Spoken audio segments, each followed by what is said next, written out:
Hello അസ്സലാമു ഇന്ന് ഞാൻ നല്ലൊരു ബ്രേക്ക്ഫാസ്റ്റിൻ്റെ റെസിപ്പി ആയിട്ടാണ് വന്നിട്ടുള്ളത്. നമ്മളിത് ബാക്കി വന്ന ചോറ് വെച്ചിട്ടാണ് ചെയ്തിട്ടുള്ളത്.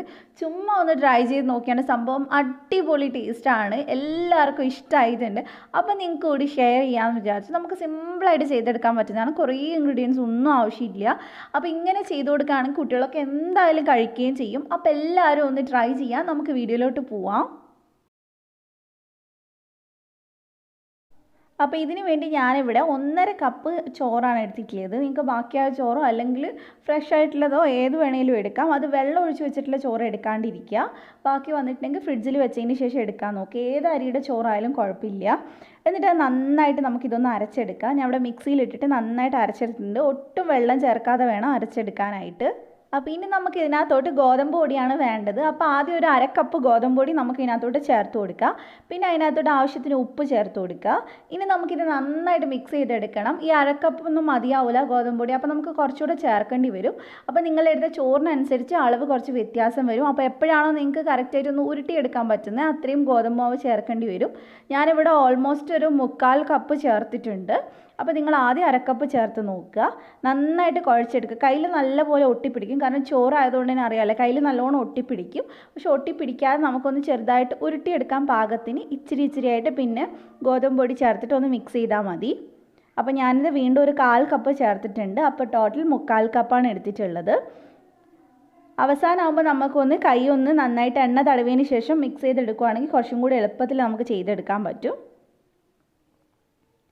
അപ്പോൾ ഞാനിത് നന്നായിട്ടൊന്ന് കുഴച്ചെടുത്തിട്ടുണ്ട്. ഒരുപാട് ചപ്പാത്തി മാവ് പോലെയൊന്നും വരില്ല, എന്നാൽ കയ്യിൽ ഒട്ടിപ്പിടിക്കാത്ത പരുവാക്കിയാൽ മതി. എന്നിട്ട് കയ്യിൽ നന്നായിട്ട് ഓയിൽ തടവിയതിന് ശേഷം നമുക്കൊരു ചെറിയ ഉരുള ഉണ്ടാക്കിയെടുക്കാം. നമ്മൾ സാധാരണ പിടിയൊക്കെ ഉണ്ടാക്കാൻ വേണ്ടി ചെയ്യില്ല, അത്രയും വലുപ്പത്തിലുള്ള ഉരുള എടുത്താൽ മതി. എന്നിട്ട് ഇതുപോലെ ഒന്ന് പ്രസ് ചെയ്ത് കൊടുക്കുക. അല്ലെങ്കിൽ നിങ്ങൾക്ക് ഇഷ്ടമുള്ള ഷേപ്പിൽ വേണമെങ്കിലും ചെയ്യാം. റൗണ്ടായിട്ട് നമ്മൾ സാധാരണ ചെയ്യുന്ന പോലെ റൗണ്ടായിട്ട് വേണമെങ്കിലും ചെയ്യാം. അപ്പോൾ ഞാനൊരു വേറൊരു മോഡൽ ചെയ്തെന്നേ ഉള്ളൂ. അപ്പോൾ ഇതേപോലെ തന്നെ നമുക്കെല്ലാം ചെയ്തെടുക്കാം. ഇനി നമ്മളിത് ആവിയിൽ വേവിച്ചെടുക്കാനാണ് പോകുന്നത്.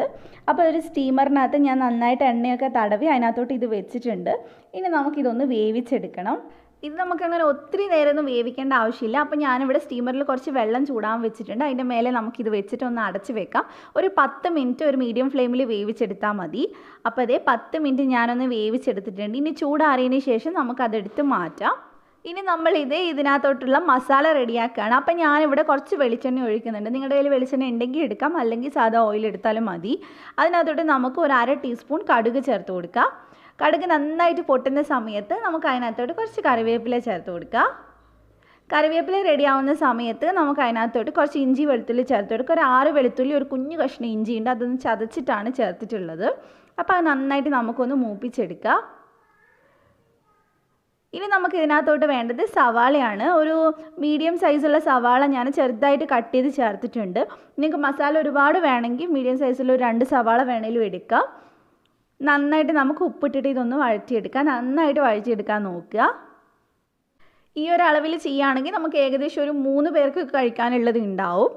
അപ്പോൾ ഇനി നമുക്ക് ഇതിനകത്തോട്ട് പച്ചമുളക് ചേർത്ത് കൊടുക്കാം. ഞാൻ ഒരുപാട് പച്ചമുളക് ചേർക്കുന്നില്ല, കാരണം ഇവിടെ മോൻക്ക് കൊടുക്കാനുള്ളതുകൊണ്ടാണ്. അപ്പോൾ നിങ്ങൾക്ക് വേണമെങ്കിൽ 2 പച്ചമുളക് ചേർത്ത് കൊടുക്കാം. ഞാൻ ഇത് എടുത്ത് കളയാൻ എളുപ്പത്തിനാണ് അങ്ങനെ ചേർത്തിട്ടുള്ളത്. അപ്പോൾ അതൊന്ന് വഴറ്റി കഴിയുമ്പോൾ നമുക്ക് ഇതിനകത്തോട്ട് പൊടികൾ ചേർത്ത് കൊടുക്കണം. ഞാനിവിടെ കുറച്ച് മഞ്ഞൾപ്പൊടി ചേർത്തിട്ടുണ്ട്. അതേപോലെ തന്നെ ഒരു 2 ടീസ്പൂൺ കാശ്മീരി മുളക് പൊടി ചേർത്തിട്ടുണ്ട്. പിന്നെ ഇതിനകത്തോട്ട് നമുക്കൊരു 1/4 ടീസ്പൂൺ മല്ലിപ്പൊടി ചേർത്ത് കൊടുക്കുക. അതേപോലെ തന്നെ ഒരു 1/4 ടീസ്പൂൺ ഗരം മസാല ചേർത്ത് കൊടുക്കുക. എന്നിട്ട് നമുക്ക് നന്നായിട്ടൊന്ന് വഴറ്റിയെടുക്കണം. അതിൻ്റെ ആ പച്ചമണം മാറണ വരെ ഒന്ന് വഴറ്റിയെടുക്കാൻ നോക്കുക. മസാല നമുക്ക് അങ്ങനെ ഒരുപാട് വേണമെന്നില്ല, ഇത് തന്നെ ധാരാളമാണ്. പിന്നെ നമ്മൾ ഇതിനകത്തോട്ട് ചേർത്ത് കൊടുക്കുന്നത് തേങ്ങയാണ്. തേങ്ങ നിങ്ങൾക്ക് കൂടുതൽ ചേർത്താലും നല്ല ടേസ്റ്റാണ് കഴിക്കാനായിട്ട്. ഞാനിപ്പോൾ ഇവിടെ ചേർത്തിട്ടുള്ളത് ഒരു 1/2 കപ്പിൻ്റെയും 1/4 കപ്പിൻ്റെ ഇടയിലാണ്. അപ്പോൾ അത് നിങ്ങൾക്ക് കയ്യിൽ കുറേ തേങ്ങ ഉണ്ടെങ്കിൽ നിങ്ങൾക്ക് അങ്ങനെ ചേർക്കാം, കാരണം തേങ്ങയാണ് ഇതിൻ്റെ മെയിനായിട്ടുള്ള ടേസ്റ്റ് കൊടുക്കുന്നത്.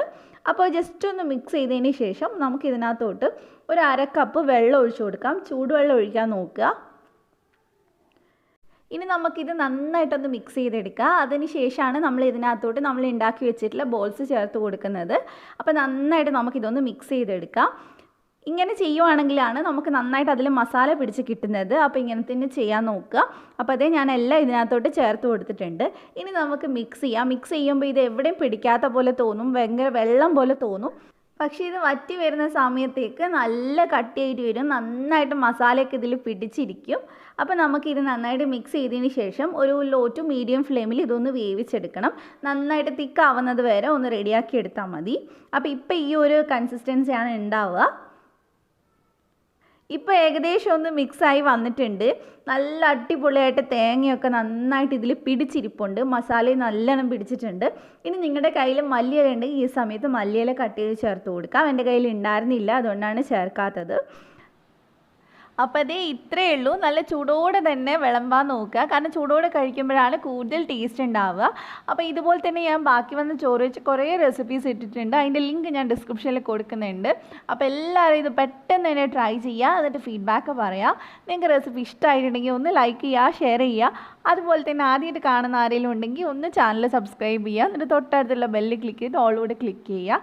എന്നാൽ മാത്രമേ ഞാൻ വീഡിയോസ് ഇടുമ്പോൾ നോട്ടിഫിക്കേഷൻ വരുള്ളൂ. അപ്പോൾ നാളെ 3 മണിക്ക് ഇൻഷാ അല്ലാഹ് നമുക്ക് വീണ്ടും മറ്റൊരു കിഡിലെ റെസിപ്പി ആയിട്ട് കാണാം. Thank you for watching.